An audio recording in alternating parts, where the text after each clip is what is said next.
نحمدہ ونصلی ونسلم علی رسول الکریم اما بعد۔ آج مسائل اعتکاف کورس کا تیسرا دن ہے اور سبق نمبر 3 کا یہ پہلا حصہ ہے۔ آج کا سبق انتہائی اہم ہے کیونکہ اس سبق میں وہ امور بیان ہوں گے جن کی وجہ سے اعتکاف فاسد ہو جاتا ہے یعنی ٹوٹ جاتا ہے، لہٰذا ہر معتکف کے لیے ان امور کو یاد رکھنا اور سمجھنا انتہائی ضروری ہے تاکہ وہ اپنی اعتکاف کی حفاظت کر سکے۔ اور دوسری خصوصیت یہ ہے کہ ان امور کو چند ضوابط کی صورت میں نے جمع کرنے کی کوشش کی ہے تاکہ ان ضوابط کو سمجھنا اور یاد رکھنا معتکف کے لیے آسان ہو۔ تو سب سے پہلے ضابطہ یہ ہے کہ انسان کی مختلف حالتیں انسان کو پیش آتی ہے، ان حالتوں میں سے پہلی حالت اکراہ کی حالت ہے۔ اکراہ کا مطلب یہ ہے کہ کسی معتکف کو کسی مجبوری کی وجہ سے زبردستی اس کو مسجد سے نکالا جائے تو اس صورت میں بھی اس کا اعتکاف ٹوٹ جائے گا اگرچہ وہ گناہگار نہ ہوگا۔ مثلا کسی معتکف کے خلاف کوئی وارنٹ جاری ہوا اور اس معتکف کو پولیس والے جیل میں لے گئے، عدالت میں لے گئے، تو ایسی صورت میں اس کا اعتکاف فاسد ہو جائے گا، البتہ وہ گناہگار نہ ہوگا۔ اسی طرح اگر کوئی مقروض ہے اور کسی قرض خواہ نے اس کو پکڑ لیا اور مسجد سے نکال لیا تو ایسی صورت میں بھی اس کا اعتکاف فاسد ہو جائے گا۔ تو اکراہ اور زبردستی کی وجہ سے بھی اعتکاف فاسد ہو جاتا ہے اگرچہ وہ معتکف گناہگار نہ ہوگا۔ دوسرا ضابطہ یہ ہے کہ اگر کوئی معتکف کوئی ایسا کام کر دے جس کی وجہ سے اعتکاف فاسد ہو جاتا ہے اور وہ کام بھول سے کر دے، نسیاناً کر دے، بھول کر دے، ایسی صورت میں بھی اس کا اعتکاف فاسد ہو جائے گا۔ مثلا کوئی معتکف اپنا اعتکاف بھول گیا تھا اور بھولنے کی وجہ سے وہ مسجد سے باہر نکل آیا اور بغیر کسی ضرورت کے، تو ایسی صورت میں اس کا اعتکاف فاسد ہو جائے گا۔ تو لہٰذا نسیان کی صورت میں بھی اعتکاف فاسد ہو جاتا ہے۔ تیسرا ضابطہ یہ ہے کہ خطا اور غلطی کی وجہ سے بھی اعتکاف فاسد ہو جاتا ہے۔ مثلا کوئی معتکف کسی غیر مسجد کو مسجد سمجھا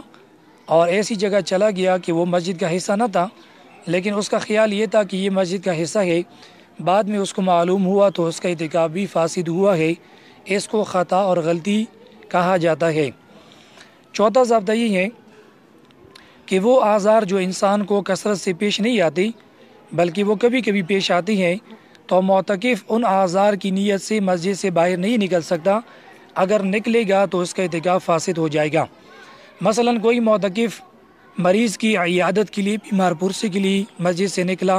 تو اس کا اعتکاف فاسد ہو جائے گا۔ اسی طرح کسی ڈوبتی ہوئی شخص کو بچانے کے لیے یا کسی آگ کو بجھانے کے لیے یا مسجد کے گرنے کی خوف سے یا دوائی لینے کے لیے مسجد سے نکلا تو ان تمام صورتوں میں اس کا اعتکاف فاسد ہو جائے گا، کیونکہ یہ ایسے اعذار ہے جو کثرت سے پیش نہیں آتے اور کبھی کبھی پیش آتی ہے، تو ان اعذار کے لیے نکلنے کی وجہ سے بھی اعتکاف فاسد ہو جاتا ہے۔ پھر اس میں علماء کرام نے مختلف صورتیں بیان کی ہیں۔ مثلا یہ مسئلہ لکھا ہے کہ اگر کوئی معتکف مریض کی عیادت کے لیے تو نہ نکلے بلکہ کسی طبعی ضرورت یا شرعی ضرورت کے لیے نکلے اور راستے میں وہ کسی مریض کی عیادت کر دے چلتے چلتے، تو اس کی گنجائش ہے، لیکن مستقل مریض کی عیادت کی نیت سے اگر نکلے گا تو اس کا اعتکاف فاسد ہو جائے گا۔ اسی طرح کسی ڈوبتی ہوئی شخص کو بچانے کے لیے یا آگ بجھانے کے لیے یا مسجد کے گرنے کی خوف سے نکلنے کی صورت میں نکلنا معتکف کے لیے ضروری تو ہے،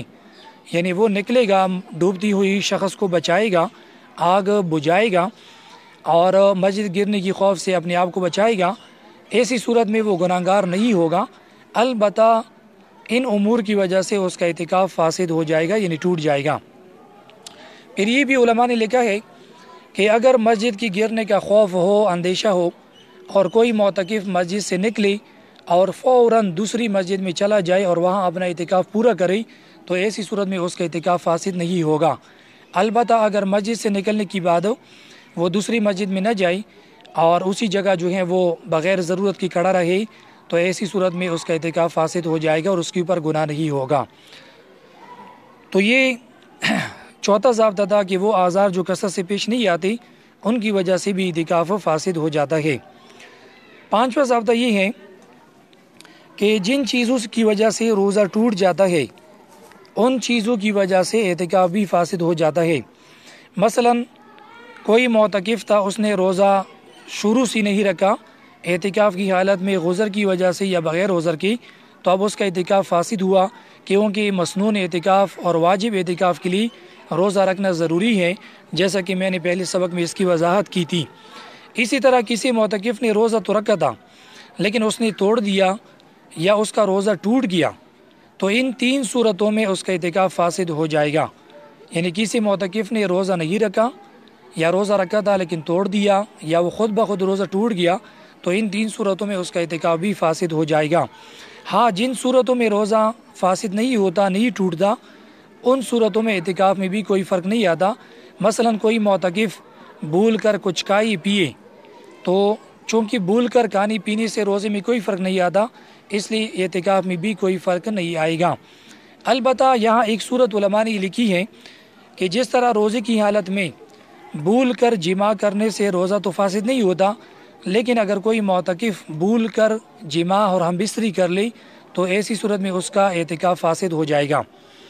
چھٹا ضابطہ انشاءاللہ اگلی کلپ میں بیان کرتا ہوں۔ یہ 5 ضوابط ابھی اس کلپ میں کافی ہیں۔ وآخر دعوانا الحمدللہ رب العالمین۔